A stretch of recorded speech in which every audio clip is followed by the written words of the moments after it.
సంచలనం రేపిన ఆయిషా మీరా హత్య కేసు మళ్లీ మొదటికొచ్చింది. ఈ కేసు పునర్విచారణకు ప్రభుత్వం సిట్ ఏర్పాటు చేసింది. ఈ కేసులో దోషిగా భావించిన సత్యంబాబుని హైకోర్టు నిర్దోషిగా ప్రకటించి విడుదల చేసింది. దీంతో ఈ కేసులో అసలు దోషులు బయటకు తెచ్చేందుకు సిట్ తెరపైకొచ్చింది. 2007 డిసెంబర్ 27 అత్యంత దారుణంగా ఆయిషా మీరా హత్య.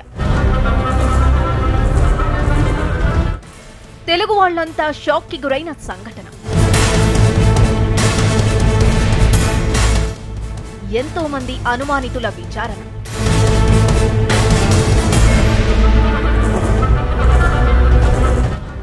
సత్యంబాబును నిందితుడిగా తేల్చిన పోలీసులు.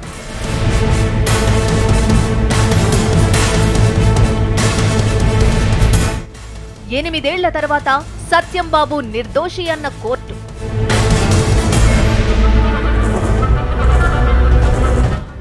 మళ్లీ మొదటికి వచ్చిన ఆయేషా హత్య కేసు. మరి ఆయేషా హంతకుడు ఎవరు? అవును, 10 ఏళ్ల తర్వాత మళ్లీ కథ మొదటికొచ్చింది.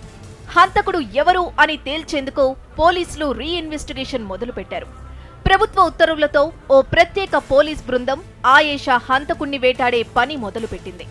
2007 డిసెంబర్ 27న విజయవాడ బి ఫార్మసీ విద్యార్థిని ఆయిషా మీరా అత్యాచారం హత్య కేసు పెను సంచలనం సృష్టించింది. ఈ కేసులో సుదీర్ఘ విచారణ తర్వాత సత్యంబాబును దోషిగా తేల్చి 8 ఏళ్లు జైల్లో పెట్టారు. చివరకు హైకోర్టు తీర్పుతో సత్యంబాబు నిర్దోషిగా బయటపడ్డాడు. మరి ఈ కేసులో దోషి ఎవరు అనేదే ఇప్పటికీ జవాబులేని ప్రశ్నగా మిగిలిపోయింది. ఈ ప్రశ్నకు జవాబు వెతికేందుకే సిట్ ఏర్పాటు చేశామని ఏపీ ప్రభుత్వం చెబుతోంది. దీంతో మరోసారి ఆయేషా మీరా కేసు మళ్లీ మొదటికొచ్చింది.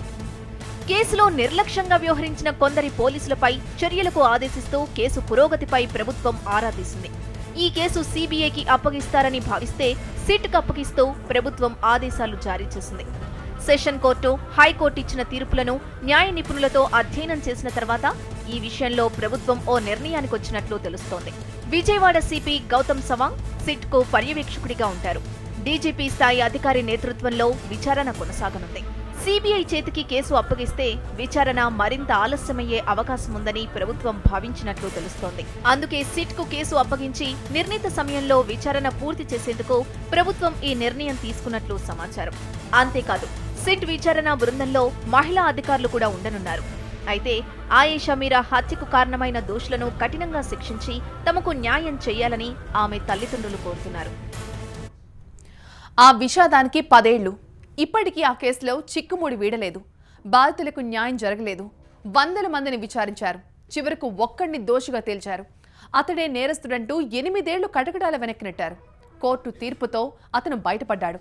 ఆ కేసులో మళ్లీ విచారణ వేట మొదలైంది. 2007 డిసెంబర్ 27 ఆయిషా మీరా హత్య. రక్తపు మడుగులో ఆయిషా మీరా.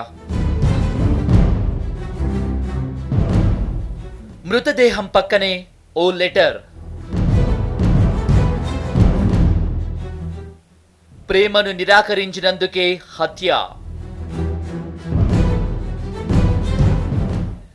పోలీసులకు సవాల్గా మారిన కేసు. విజయవాడనే కాదు, ఏకం దేశాన్ని ఓ కుదుపేసిన సంఘటన.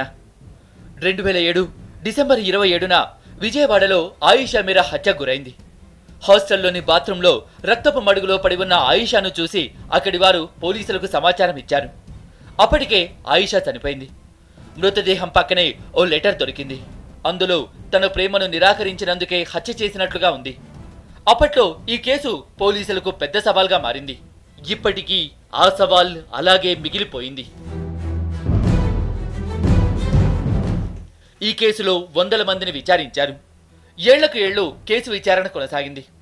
స్థానికంగా అనుమానం ఉన్న వ్యక్తులను వరుసగా అరెస్టులు చేయడంతో అక్కడ తీవ్ర భయాందోళనలు నెలకొన్నాయి. చివరకు ఈ కేసులో సత్యంబాబును 2008 ఆగస్టులో అరెస్టు చేశారు. ఈ కేసులో అసలు నేరస్తులను రక్షించేందుకే సత్యంబాబుని ఇరికిస్తున్నారని అప్పట్లో మానవ హక్కుల సంఘాలు పెద్ద ఎత్తున ఆందోళనలు నిర్వహించాయి. జైల్లో ఉన్న సమయంలో సత్యంబాబుకి అనారోగ్యంతో పక్షవాతం కూడా వచ్చింది. అదే సమయంలో సత్యంబాబు జైలు నుంచి తప్పించుకున్నాడని, అతన్ని మళ్లీ పట్టుకున్నామని పోలీసులు చెప్పుకొచ్చారు. పక్షపాతంతో కనీసం నిలబడ్డం లేని సత్యంబాబు ఎలా తప్పించుకుంటారని ప్రశ్నలు వెల్లువెత్తాయి. కేవలం సత్యంబాబును ఇరికించేందుకే ఇలా నాటకాలు ఆడుతున్నారని ఆరోపణలు వినిపించాయి. ఆయిషా తల్లి శంషాద్ బేగం కూడా సత్యంబాబుకు మద్దతుగా నిలిచింది. అన్యాయంగా సత్యంబాబును ఇరికించారని ఆరోపించారు. ఆ తర్వాత ఈ కేసులో సత్యంబాబును హైకోర్టు నిర్దోషిగా ప్రకటించినప్పుడు ఆయిషా తల్లి హర్షం వ్యక్తం చేశారు. అసలైన దోషులకు శిక్ష పడలేదని ఆమె ఆవేదన వ్యక్తం చేశారు. అన్యాయంగా సత్యంబాబును ఈ కేసులో ఇరికించారని అన్నారామె. అంతేకాదు సత్యంబాబుకు ₹1 కోటి నష్టపరిహారం ఇవ్వాలని కూడా డిమాండ్ చేశారు. 10 ఏళ్లు గడిచినా న్యాయం దక్కలేదు. విచారణలన్నీ వృధాగా పోయాయి. ఛార్జ్షీట్లు చిత్తు కాగితాలయ్యాయి. దోషిగా నిర్ధారించిన వ్యక్తి నిర్దోషిగా బయటపడ్డాడు. మళ్లీ ఆయిషా కేసు మొదటికొచ్చింది. సరికొత్తగా సిట్ విచారణ మొదలుపెట్టింది. ఇంతకీ ఆయిషా కేసు మళ్లీ సత్యంబాబు మెడకి చుట్టుకుంటుందా? అసలు నేరస్తులను సిట్ కటకటాల వెనక్కి పంపిస్తుందా? ఇప్పటికైనా ఆయిషా తల్లిదండ్రులకి న్యాయం జరుగుతుందా?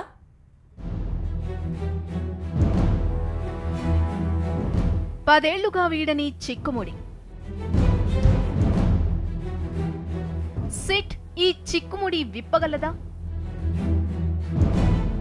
ఆయేషా కేసులో దోషులను పట్టుకోగలదా? ఆయేషా పేరెంట్స్ కు న్యాయం జరుగుతుందా?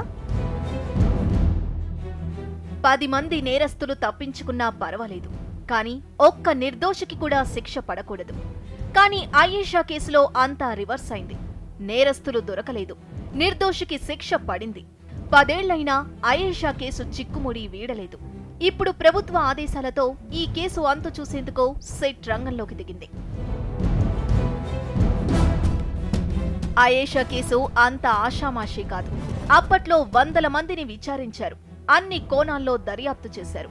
సిబిఐకు అప్పగించాలని డిమాండ్లు వినిపించినా ప్రభుత్వం అంత సీరియస్ గా తీసుకోలేదు. ఈ కేసులో కొందరి పెద్దల్ని కాపాడేందుకే విచారణ తప్పుదోవ పట్టించారన్న ఆరోపణలు వినిపించాయి. అందులో భాగంగానే సత్యంబాబును ఇరికించారన్న వార్తలు వచ్చాయి. ఈ కేసు విచారణ మళ్లీ మొదలు పెట్టాలంటే హత్య జరిగిన దుర్గా హాస్టల్ నుంచి మొదలుపెట్టి మళ్లీ సత్యంబాబు వద్దకే రావాలి.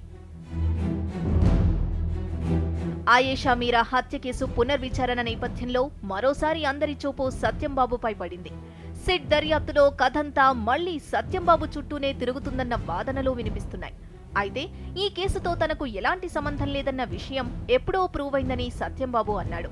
కోర్టు తనని నిర్దోషి అని ప్రకటించిన తర్వాత దేనికి భయపడాల్సిన పని లేదని తెలిపాడు. విచారణల సంగతి పక్కన పెడితే ఇప్పటికైనా తమకు న్యాయం చేయాలని ఆయేషా మీరా తల్లిదండ్రులు కోరుతున్నారు. అసలు దోషిని పట్టుకొని కఠినంగా శిక్షించాలని డిమాండ్ చేస్తున్నారు.